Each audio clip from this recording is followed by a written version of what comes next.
राधे राधे आप सभी को। तो आज हम लोग देखेंगे 2011 का पेपर है। इसमें 82 नंबर से देख लिए थे हम लोग, अब 83 नंबर हम लोग को देखना है। तो आज ये पेपर समाप्त हो जाएगा 2011 का जो है, उसके बाद 2013 का शुरू किया जाएगा। तो इसमें 83वां प्रश्न है कि कौरवी भाषा का उदय किससे हुआ है। ठीक, तो पश्चिमी हिंदी से हुआ है कि राजस्थानी से हुआ है कि पूर्वी हिंदी से हुआ है कि बिहारी से हुआ है। तो ये कौरवी जो है, इसी को राहुल संकीर्तन खड़ी बोली है जो हम लोग बोलते हैं, उसको कौरवी राहुल संकीर्तन कहे थे। तो ये जो है, इसको ध्यान देना कि पश्चिमी हिंदी में आती है ये। तो पश्चिमी, ये देखिए हिंदी की भाषाएं और बोलियां, तो पश्चिमी हिंदी जो है इसमें 5 बोलियां आती हैं।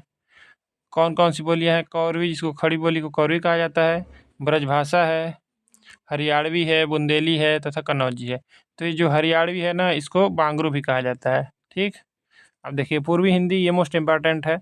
तो इसमें कौन कौन सी बोलियाँ आती हैं? अवधी है, बघेली है, छत्तीसगढ़ी है। तो इसको याद कर लेना है कि 3 बोलियाँ हैं, बहुत इंपॉर्टेंट है ये। अवधी, बघेली, छत्तीसगढ़ी, पूर्वी हिंदी।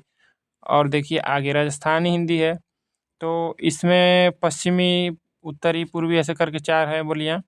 इसमें पश्चिमी राजस्थानी है तो ये मारवाड़ी हो जाएगी। पूर्वी राजस्थानी ये जयपुरी हो जाएगी। तो इसको हम बताए थे कि जिसमें प आ जाएगा तो ये पूर्वी, जयपुरी पूर्वी हो जाएगी। ठीक, दक्षिण राजस्थानी में मालवी हो जाएगी।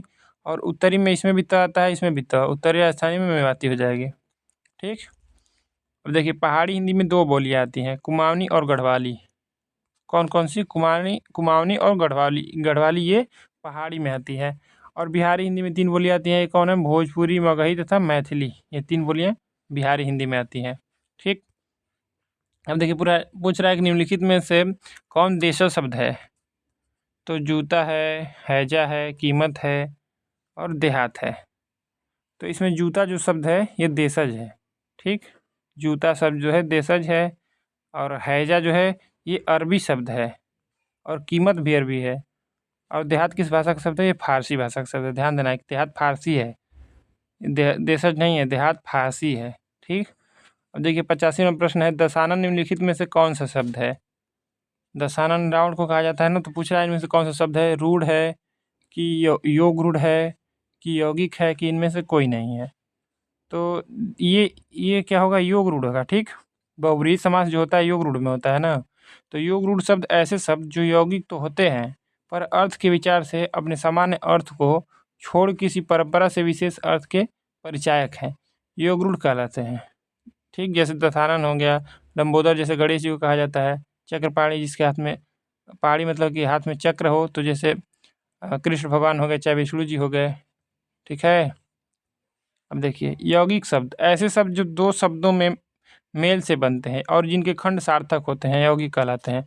तो यौगिक का मतलब होता है कि 2 शब्द मिलके बने रहेंगे और दोनों सार्थक रहेंगे। जैसे आग हो गया, बबूला, तो आग बबूला हो जाएगा, तो ये यौगिक शब्द हो गया। अब दूध वाला है, ये भी यौगिक शब्द हो जाएगा। अब घुड़सवार है, ये भी हो जाएगा।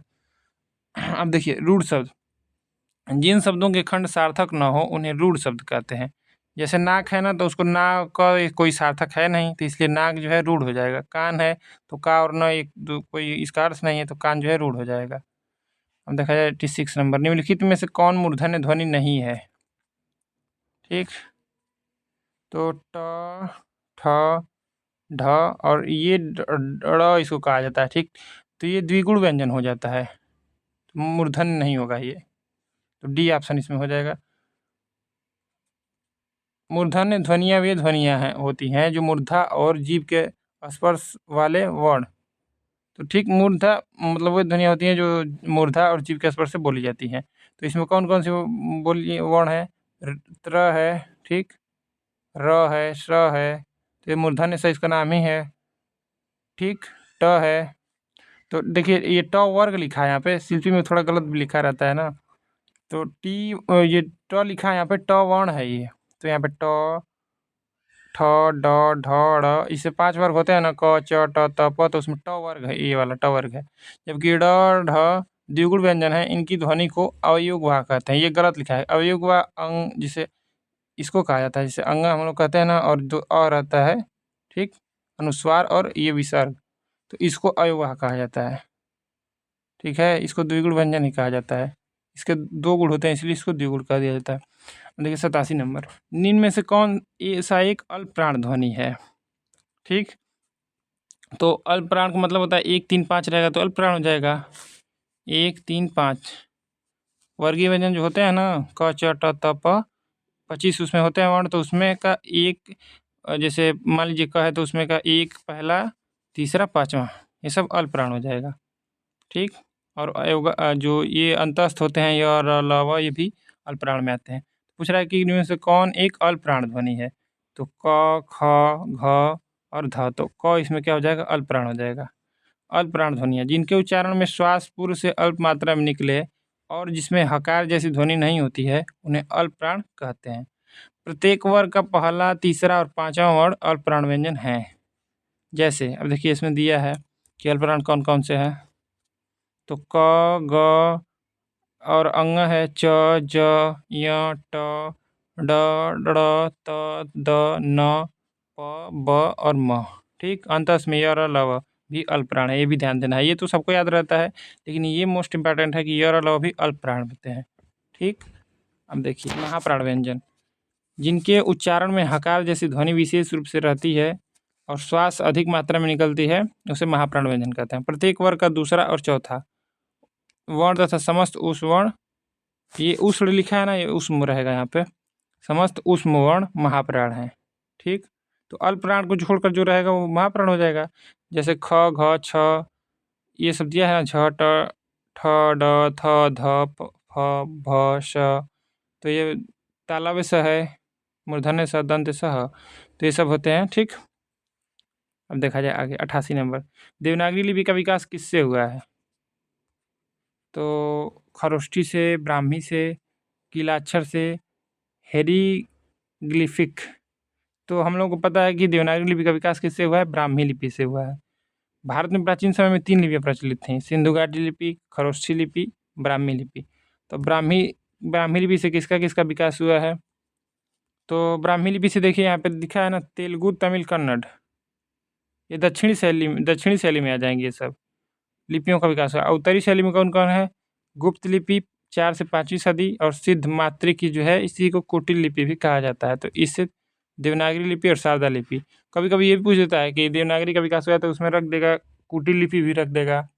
तो कुटिल लिपि को ध्यान देना है कि इससे हुआ है, जैसे ब्राह्मी से हुआ है, लेकिन उसके आगे यहाँ तक बढ़ी है, गुप्त आई है, फिर कुटिल, उसके बाद देवनागरी और एक शारदा लिपि। अब देखा जाए 89 नंबर प्रश्न, देवनागरी लिपि में स्वर वर्णों की संख्या है, तो देखिए देवनागरी से कन्फ्यूजन में नहीं होना है, वही हिंदी में जो हम लोग का है वही पूछ रहा है। तो 11 है कि 12 है कि 13 है कि 14 है, तो इसमें 11 होता है। ठीक। देवनागरी लिपि में स्वर वर्णों की संख्या 11 है। तो देवनागरी लिपि में स्वर वर्णों की संख्या 11 है। स्वर अ, आ, ई, उ, री, ए, ओ, औ, जबकि अंग, अनुस्वार तथा अनुनासिक विसर्ग हैं। ठीक। तो ये जो दोनों है इनको नहीं गिना जाता है। देखिए 1, 2, 3, 4, 5, 6, 7, 8, 9, 10, 11 हो गया ना, और इसको नहीं गिना जाता है। अयोगवा जिनको कहा जाता है, अनुस्वार और विसर्ग, इनको नहीं गिना जाता है। अब देखिए आगे, देवनागरी लिपि मूलतः क्या है, तो कैसी लिपि है, वर्णात्मक है कि अक्षरात्मक है कि चित्रात्मक है कि प्रतीकात्मक है। तो देवनागरी लिपि मूलतः क्या है, अक्षरात्मक है। मोस्ट इंपॉर्टेंट प्रश्न है ये। ठीक। इसमें वर्णात्मक में और अक्षरात्मक बहुत कन्फ्यूजन रहता है, लेकिन ध्यान देना कि अक्षरात्मक है। यहाँ पे वर्णात्मक की जगह कभी कभी वर्णनात्मक लिख देता है। देखिए देवनागरी लिपि अक्षरिक है। देवनागरी में एक वर्ण के लिए ध्वनि है, अर्थात प्रत्येक अक्षर उच्चारित होते हैं। देवनागरी की वर्णमाला वैज्ञानिक है। तो सबसे मोस्ट इंपॉर्टेंट क्या है, देवनागरी की सबसे प्रमुख विशेषता क्या है कि ये वैज्ञानिक है। ठीक। ये ध्यान देना है। अब देखा जाए 91 नंबर प्रश्न, देवनागरी लिपि के विषय में क्या सत्य नहीं है, तो देवनागरी लिपि की विशेषता दिया है, इसमें क्या सत्य नहीं देखना है। या दाएं से बाएं लिखी जाती है। ठीक। तो ये तो सही है, इधर से इधर लिखी जाती है। इसकी उत्पत्ति नागर ब्राह्मणों से मानी जाती है। तो इसको उसकी उत्पत्ति के बारे में भी 2-3 मत हैं, तो उसमें ये भी सही है कि नागर ब्राह्मणों से इसकी उत्पत्ति मानी जाती है, इसलिए इसको नागरी कहा जाता है। ठीक। यह वर्णात्मक लिपि है। इसमें ये देखिए सीखे रेखा लिखा है ना, तो इसको शिरोरेखा कहा जाता है। शिरोरेखा का प्रयोग किया जाता है। तो शिरोरेखा का मतलब वही चीज़ है, जैसे उत्पत्ति लिखा है तो यहाँ पे ऊपर है, ऐसे हम लोग कुछ भी लिखते हैं तो ऊपर ऐसे करते हैं ना, तो उसको शिरोरेखा कहा जाता है। तो यह वर्णात्मक लिपि है, ये चीज़।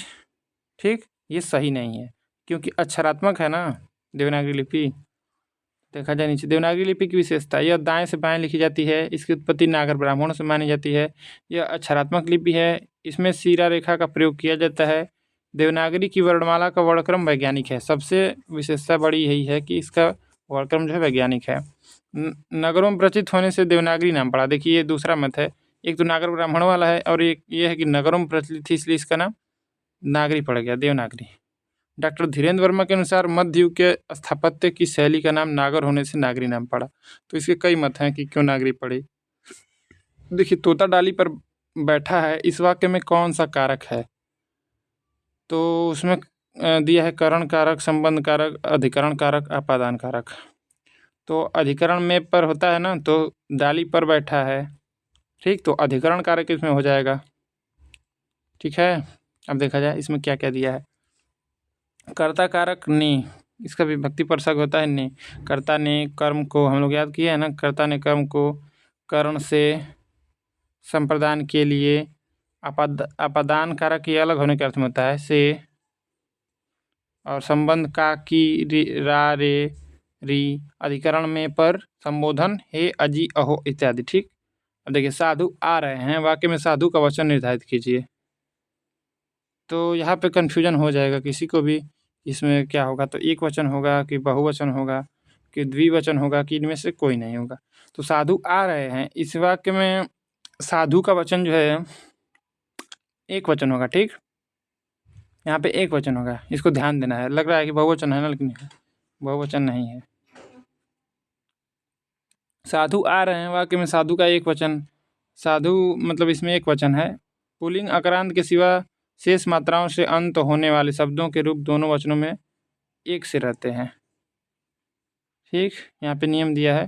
अब देखिए 94 नंबर प्रश्न, निम्न में से कौन सा शब्द स्त्रीलिंग है?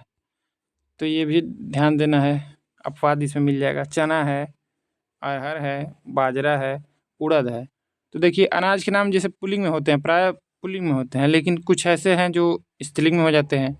जैसे जौ है, गेहूँ है, चावल है, बाजरा है, चना है, मटर है, तिल है, उड़द है, ये सब पुल्लिंग हो जाएंगे।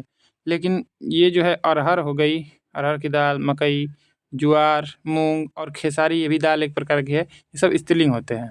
ठीक, तो ध्यान देना है कि अरहर, मकई, ज्वार, मूंग और खेसारी ये सब स्त्रीलिंग होते हैं।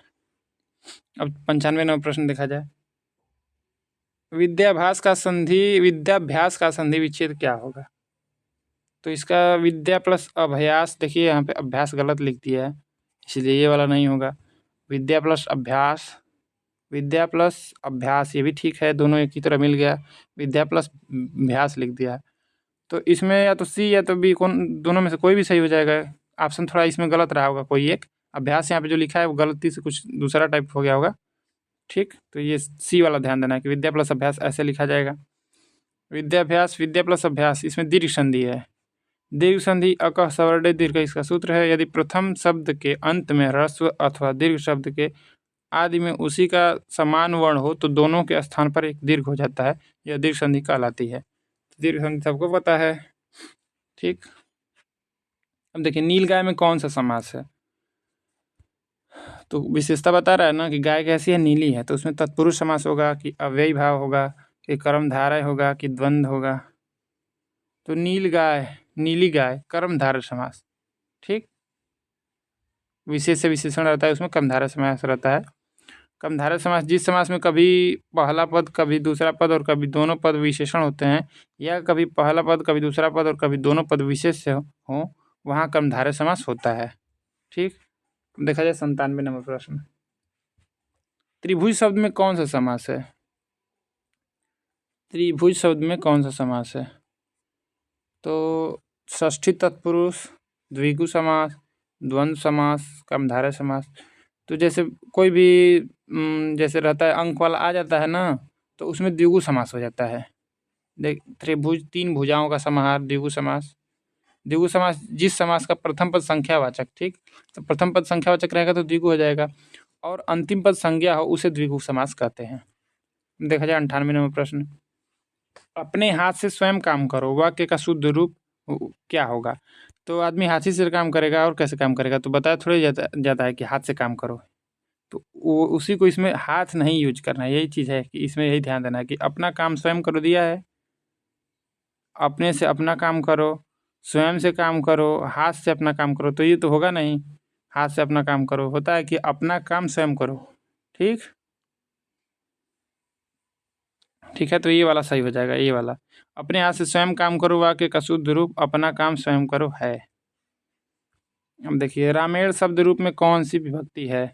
तो विभक्ति तो एकदम संस्कृत में तैयार होनी चाहिए, नहीं तो इसी से ज़्यादातर प्रश्न हम लोगों का गलत हो जाता है। हम लोग सोचते हैं कि चलिए सही कर लेंगे, लेकिन लास्ट में फिर दिक्कत हो जाएगा जब पेपर आएगा तो। इसलिए इसको एकदम याद कर लेना है। और विभक्ति जिसको याद हो गया तो फिर उसके लिए सब आसान है, क्योंकि यही थोड़ा कठिन पड़ जाता है। रामेण शब्द रूप में कौन सी विभक्ति है? प्रथमा, द्वितीया, तृतीया, पंचमी। तो इसमें क्या है? तृतीय विभक्ति है। ठीक, राम रामो रामा रामम रामो रामान रामेण रामाभ्याम रामय। ठीक, तो रामेण है ना तृतीया। राम शब्द रूप की विभक्ति तृतीय विभक्ति रामेण एक वचन, प्रथमा विभक्ति राम एक वचन, द्वितीय विभक्ति रामम एक वचन, पंचमी विभक्ति रामात एक वचन। तो देखिए अब दिया है कि बादल का पर्यायवाची शब्द नहीं है, तो बादल का पर्यायवाची शब्द नहीं है अभ्र, जीमूत। तो देखिए जीमूत वाहन हम लोग पढ़े थे बचपन में, एक हम लोग पढ़ते कहानी थी शायद उसमें, तो इसका मतलब बादल ही होता है। ठीक, और वारिद है इसका मतलब होता है, और ये भरकट नहीं है, मरकट है। ठीक, तो मरकट का मतलब बंदर होता है ना, तो ये नहीं होगा। बादल का पर्यायवाची है अभ्र, जीमूत होता ही है, वारिद होता ही है, पयोधीधर मेघ, नीरद, जलधर जलद। ये बलाधर दिया है, ये नहीं समझ में आ रहा क्या लिखना चाह रहा है। पर्जन्य, देखिए पर्जन्य बहुत इंपॉर्टेंट है, इसको ध्यान देना है। ठीक, पयोधर तथा सारंग, सारंग तो बहुत होता है, ज़्यादातर का हो जाता है सारंग। इसका कुछ भी मतलब हो जाता है, लेकिन कुछ सीमित है, लेकिन ज़्यादातर अर्थ इसका होता है कई चीज़ों का। बंदर का पर्यायवाची कवि, यहाँ पे कवि गलत लिखा है, कपि होगा। कपि होता है, मरकट होता है, वानर होता है, कपीश होता है, हरि होता है। हरि का भी बहुत अर्थ होता है। ठीक, शाखामृग होता है, कीश होता है। ठीक है, अब देखिए 101 नंबर प्रश्न, अर्वाचीन शब्द का विलोम शब्द क्या है? तो इसमें बहुत कन्फ्यूजन होता है, क्योंकि अर्वाचीन और प्राचीन लगता है कि एक ही जैसा है, लेकिन देखिए अर्वाचीन का विलोम क्या होता है इसमें पूछा है। तो नवीन दिया है ऑप्शन, प्राचीन दिया है, आदिकालीन दिया है, पाषाणकालीन दिया है। तो अर्वाचीन का विलोम होता है प्राचीन। ठीक, क्योंकि अर्वाचीन का मतलब ही होता है नवीन, नवीन को अर्वाचीन भी कहा जाता है। तो ये ध्यान रखना है कि अर्वाचीन और नवीन दोनों एक ही शब्द है। ठीक, तो अर्वाचीन का विलोम हो जाएगा प्राचीन, और आदिकालीन रहेगा तो उसका आधुनिक कालीन हो जाएगा, नवीन का प्राचीन होगा, और पाषाण कालीन रहेगा तो उसका भी आधुनिक कालीन हो जाएगा। अब देखिए आकृति शब्द का समभिन्नार्थक क्या है? तो आकृति का समभिन्नार्थक पूछ रहा है बनावट, वस्त्र, चित्र, समरूप। तो आकृति का मतलब होता ही है कि बनावट। ठीक, समभिन्नार्थक क्या होगा? बनावट। तो आकृति का बनावट या शक्ल, वस्त्र का वसन या कपड़ा, और समरूप का सदृश, तरह, समान। ठीक, यहाँ पर समाज लिख दिया है। चित्र का मतलब छायाचित्र, प्रतिचित्र। अब देखिए छाती के बल चलने वाला के लिए एक शब्द क्या होगा? तो इस शिल्पी में गलत दिया है इसको। ठीक, इसको देखा जाएगा इसमें क्या होगा, उरग होगा कि भुजंग होगा कि कुरंग होगा कि तुरंग होगा? तो तुरंग तो घोड़ा कहा जाता है, तुरंग और तुरग, तो होगा इसमें उरग। ठीक, उरग किसका होता है? सांप का पर्यायवाची होता है, तो ये उरग हो जाएगा। छाती के बल चलने वाला के लिए एक शब्द उरग होगा। ठीक, तुरंग का पर्यायवाची ये अश्व का है, भुजंग का पर्यायवाची सांप होता है। अब 104 नंबर, बरस पड़ना मुहावरे का सही अर्थ है। तो बरस पड़ना अत्यधिक क्रोधित होना, वर्षा का होना, प्रेम करना, सम्मान देना। तो बरस पड़ना मतलब अत्यधिक क्रोधित होना। ठीक, और बरस पड़ना अत्यधिक क्रोधित होना होता है प्रेम करना, सम्मान करना, आदर करना। वर्षा होना अचानक लाभ होना। ठीक, सिर ऊंचा करना यानी सम्मान देना या सम्मान करना। अब देखिए छठी का दूध याद आना का सही अर्थ क्या है? बहुत लोग कहते हैं ना, तो इसको देखा जाए क्या मतलब होगा इसका। बुरा हाल होना, पराजित होना, बचपन की याद करना, भूख लगना। तो इसका होगा क्या, बुरा हाल होना। ठीक, इसका ये होगा बुरा हाल होना। छठी का दूध याद आना, बुरा हाल होना, बहुत कष्ट होना, ये दोनों हो जाएगा। और पेट में चूहे दौड़ना या पेट में चूहे कूदना, ये सब भूख लगना इसका होता है। हथियार डाल देना, पराजित होना, हार मान लेना। अब देखिए, मालविकाग्निमित्रम नाटक के लेखक का नाम बताइए। तो ये अब संस्कृत साहित्य में आ गए। भक्ति काल से ज़्यादा 2011 में भक्ति काल से ज़्यादा रहा, और थोड़ा व्याकरण से भी है, और अब संस्कृत साहित्य से है। तो पूछ रहा है कि मालविकाग्निमित्रम नाटक के लेखक का नाम बताइए। कालिदास, भारवी, भभूति, भास। तो ये किसकी रचना है, कालिदास की है। मालविका और अग्निमित्र की कथा है इसमें ना। तो देखिए, मालविकाग्निमित्रम, इसमें क्या है, इसको ध्यान देना है कि पूरा इसमें 5 अंक है। ठीक, इनका नाटक है कालिदास का, तो 5 अंक है, और 96 श्लोक है इसमें, 96। ध्यान देना है कि 96 श्लोक इसमें है। और ऋतु संहार जो है, ऋतु संहार, ये क्या है, गीति काव्य है। ठीक, और कुमार संभव महाकाव्य है। इसमें 17 सर्ग है। ठीक, तो इसमें कार्तिकेय के बारे में है, कार्तिकेय की जन्म की कथा है। और विक्रमोर्वशीयम जो है, ये इसमें विक्रम मतलब कि पुरूरवा और उर्वशी की कथा है। ठीक, तो इसमें भी 5 अंक है, इसको ध्यान देना है। विक्रमोर्वशीयम में 5 अंक है, मालविकाग्निमित्रम में भी 5 अंक है, लेकिन इसमें 96 श्लोक ध्यान देना है। देखिए, मेघदूतम है, ये भी जो है कि गीति काव्य है। ठीक, रघुवंशम महाकाव्य है, 19 सर्ग है। अभिज्ञान शाकुंतलम कालिदास का सर्वश्रेष्ठ नाटक है, इसमें 7 अंक है। ठीक, दुष्यंत और शकुंतला के बारे में लिखा गया है, कालिदास की रचना है। प्रतिज्ञा गंधरायण, स्वप्नवासवदत्ता, उर्भंग, कर्णभार, पंचरात्र, दूतवाक्य, बालचरित। तो देखिए, बालचरित दिया है ना, तो राजशेखर की 2 रचनाएं हैं, बाल भारत एक है और एक बाल रामायण। उसमें बहुत कन्फ्यूजन होता है, तो ध्यान ये देना है कि बाल भारत, महाभारत आता है ना, भारत में महाभारत में भारत आ रहा है, तो बाल भारत और बाल रामायण, ये कौन लिखा, राजशेखर। और बालचरित कौन लिखे, भास। ठीक, तो महाभारत रामायण वाला राजशेखर लिख दिए, और बालचरित है तो इसमें ये लिख दिए भास। ठीक है, इसको ध्यान देना है। अब देखिए, उसमें जो भारत है वो, हाँ, ये चीज़ है कि बाल भारत जो है अपूर्ण है, उसको ध्यान देना है। और उसमें 2 अंक है, बाल रामायण जो है उसमें 10 अंक है। ठीक, अब देखिए, दूध घटोत्कच है, मध्यम व्यायोग, प्रतिमा नाटक, अभिषेक नाटक, अभिमारक, चारुदत्त, ये भास का अपूर्ण नाटक है। ठीक, चारुदत्त आदि भास के नाटक हैं। मालती माधवम, इसमें 10 अंक है, श्रृंगार रस प्रधान रचना है। महावीर चरितम वीर रस प्रधान रचना है, और ठीक, इसमें 7 अंक है। और उत्तर रामचरितम, ये करुण रस प्रधान रचना है, इसमें भी 7 अंक है। आदि भवभूत के नाटक हैं। किरातार्जुनीयम भारवी की रचना है, तो किरातार्जुनीयम किसकी रचना है, भारवी की है। तो ये महाकाव्य है, इसमें कितने सर्ग हैं, तो 18। ठीक, तो इतना हो जाएगा तैयार, तो संस्कृत साहित्य से दिक्कत नहीं होगा, बस इतना ही ध्यान देना है।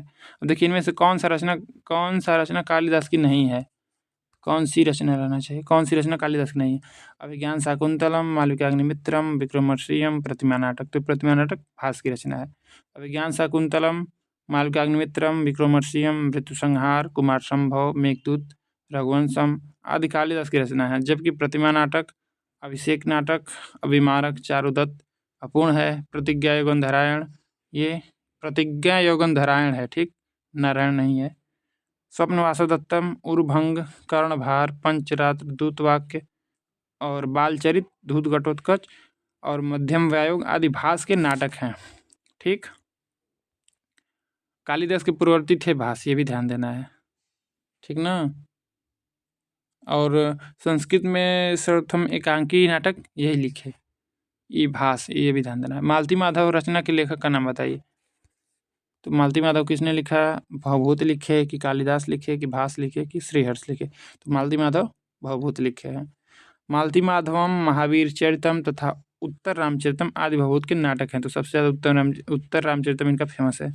ऋतु संहार, कुमार संभव, मालविकाग्निमित्रम और मेघदूतम, विक्रमोर्वशीयम, रघुवंशम तथा अभिज्ञान शाकुंतलम आदि कालिदास की रचना है। नसधीर चरितम श्रीहर्ष की रचना है।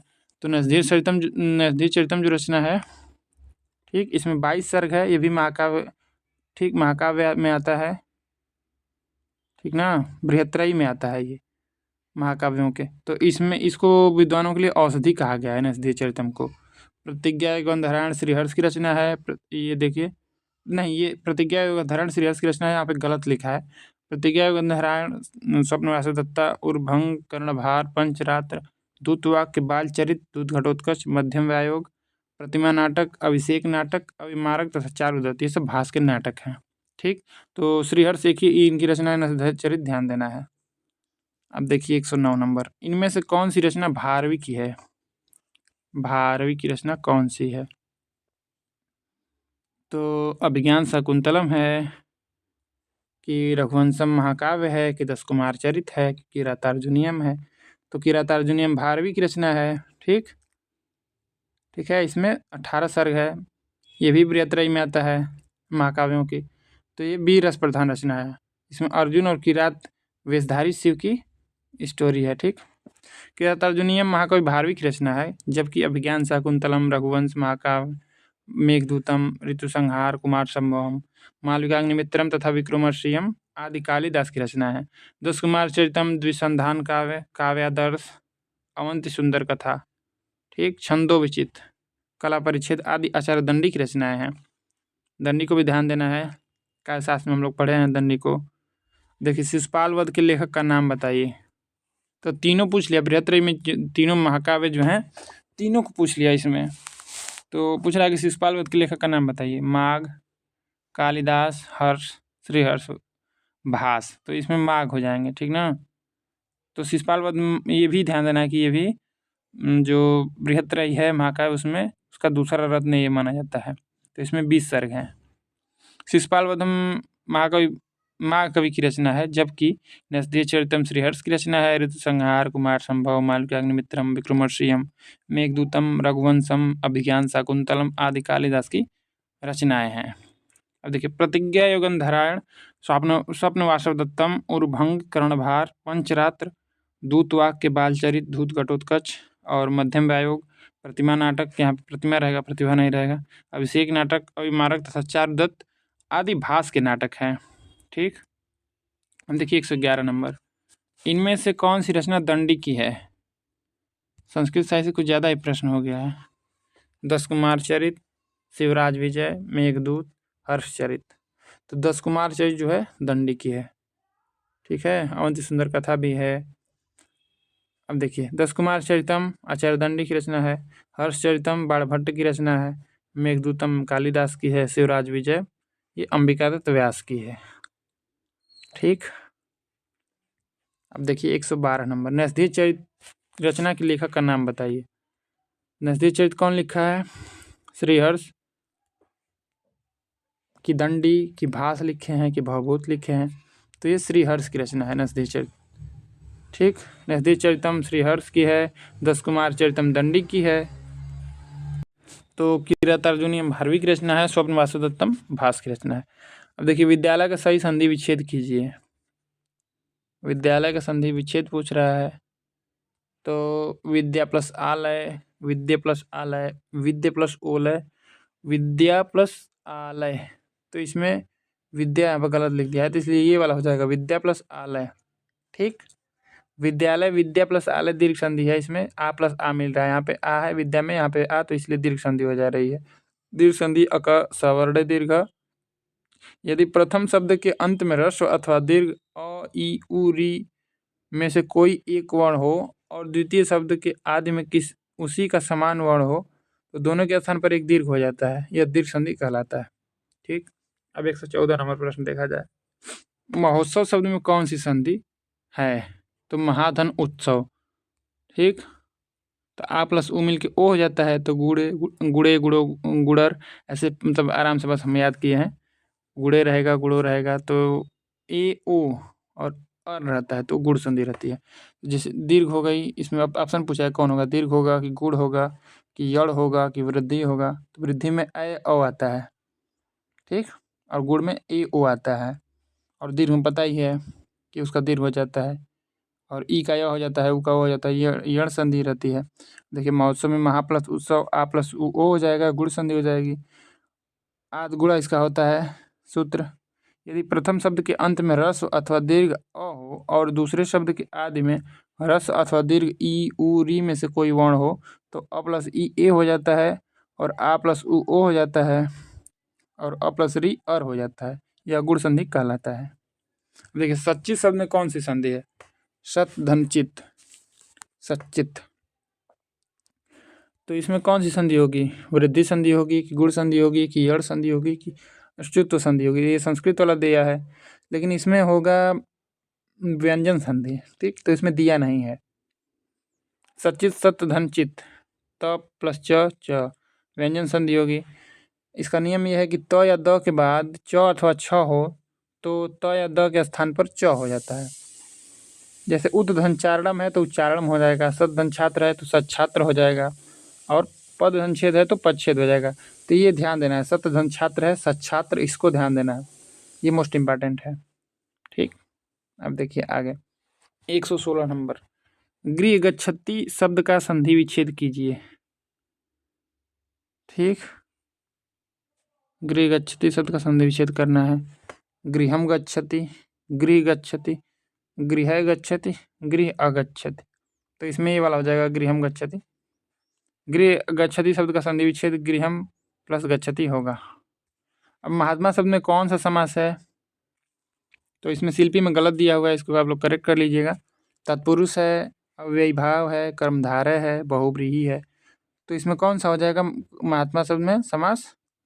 कर्मधारय हो जाएगा, महान आत्मा। तो विशेषता बता रहा है ना कि महान आत्मा कर्मधारय हो जाएगा। महात्मा महान आत्मा अव्ययी भाव समास से गलत लिखा है। ठीक, तो अब आगे देखा जाए। प्रतिदिनम शब्द का समास विग्रह कीजिए। ये तो बहुत इम्पोर्टेंट है, फेमस भी है। तो दिनम दिनम च होगा कि दिनम दिनम प्रति होगा कि दिनम दिनम होगा कि दिनम च दिनम होगा? तो इसे दिनम दिनम प्रति, ठीक, प्रतिदिनम ये हो जाएगा प्रतिदिनम दिनम दिनम प्रति, अर्थात दिनम दिनम प्रति प्रतिदिनम का समास विग्रह है। दिन दिन, यह प्रतिदिनम दिन दिन होता है, यह अव्ययी भाव समास है। ठीक, प्रति लगा है ना, प्रति तो उपसर्ग लग जाता है तो अव्ययी भाव हो जाता है, पहला पद अव्यय रहता है। ठीक, जिस समास में पहला पद अव्यय और दूसरा पद संज्ञा होता है, समास पद में अव्यय के अर्थ की प्रधानता रहती है। पूरा शब्द क्रिया विशेषण के अर्थ में अव्यय की तरह व्यवहृत होता है, जैसे प्रत्येक, एक एक के प्रति, प्रत्यक्ष, ये अच्छी के सामने मतलब आह के सामने। सारिते शब्द रूप में कौन सी विभक्ति है? देखिए शब्द रूप पूछ रहा है, ज़्यादातर इसी में दिक्कत होता है। जिसको याद है तो उसको ठीक है, लेकिन शब्द रूप थोड़ा दिक्कत करता है। प्रथमा होगी, द्वितीय होगी, तृतीय होगी, चतुर्थी होगी, तो इस सरिते में चतुर्थी विभक्ति होगी। ठीक, ठीक है। अब देखिए यहाँ पे सरिताम ये गलत दिया है, सरिताम दोनों दिया है ना, गलत दिया है। ठीक, और ये सरिता है, प्रथमा विभक्ति होगी इसमें। अब देखिए 120 नंबर प्रश्न, जगता शब्द रूप में कौन कौन सी विभक्ति है? ठीक, जगता शब्द में कौन कौन सी विभक्ति है? एक वचन, द्विवचन, बहुवचन, सभी सही हैं। तो इसमें देखिए जगता दो जगह आता है ना। ठीक, तो इसीलिए लिखा है कि कौन कौन सी विभक्ति है। ठीक, तो ये एक वचन में आता है, जगता शब्द रूप एक वचन का शब्द है। अब देखिए 121 नंबर, तिष्ठति धातु रूप में कौन सा लकार है? तिष्ठति धातु में कौन सा लकार है पूछ रहा है। लट लकार, लोट लकार, लंग लकार, विधिलिंग लकार, तो इसमें लट लकार होगा। ठीक, देखिए तिष्ठति है तो लट लकार प्रथम पुरुष, लोट यहाँ पे दिया है, पृष्ठतु दिया है ना यहाँ पे, ये पृष्ठ धातु का दे दिया है। ठीक, तो ये हम लोग को इसमें भी मतलब देख लेंगे, इसको भी ठीक है, लेकिन ध्यान देना है कि जिसमें लग जाता है वो लंग लकार वाला रहता है। ठीक, ये विधिलिंग में तिष्ठेत हो जाएगा। ठीक है, अब देखा जाए आगे 122 नंबर, अपीबत धातु रूप में कौन सा लकार है? अपीबत, तो देखिए अ लग गया है ना, तो लंग लकार में हो जाता है, बस अ से पकड़ में आ जाता है। लंग लकार होगा कि लट लकार होगा कि लोट लकार होगा कि लिट लकार होगा? तो अपीबत लंग लकार प्रथम पुरुष, पिबस्यति लिट लकार प्रथम पुरुष, पिबातु लोट लकार प्रथम पुरुष और पिबात लट लकार प्रथम पुरुष। अब देखिए प्रजा भय स्वस्ति शब्द में कौन सा कारक है? तो नमः स्वस्ति स्वाहा है ना, नमः स्वस्ति स्वाहा हम लोग पढ़े हैं संस्कृत में। तो उसमें पूछ रहा है कि कौन सा कारक है।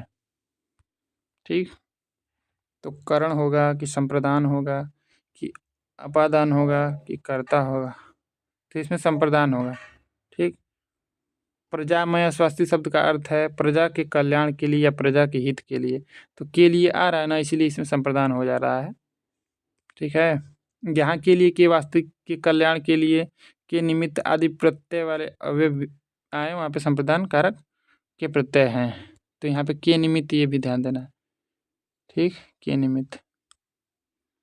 अब देखिए आगे 124 नंबर, सयुक्त प्रधाने में कौन सा कारक है? तो इसमें कर्ता कारक होगा कि कर्म कारक होगा कि करण कारक होगा कि अपादान कारक होगा? तो सयुक्त प्रधान में करण कारक है। ठीक, ने सप्रत्यय कर्ता कारक का चिन्ह है, किंतु से के द्वारा और के लिए कारण कारक के ही प्रत्यय माने जाते हैं, क्योंकि ये सारे प्रत्यय साधन अर्थ की ओर इंगित करते हैं। ठीक, अब देखिए 125 नंबर प्रश्न, लास्ट प्रश्न है आज।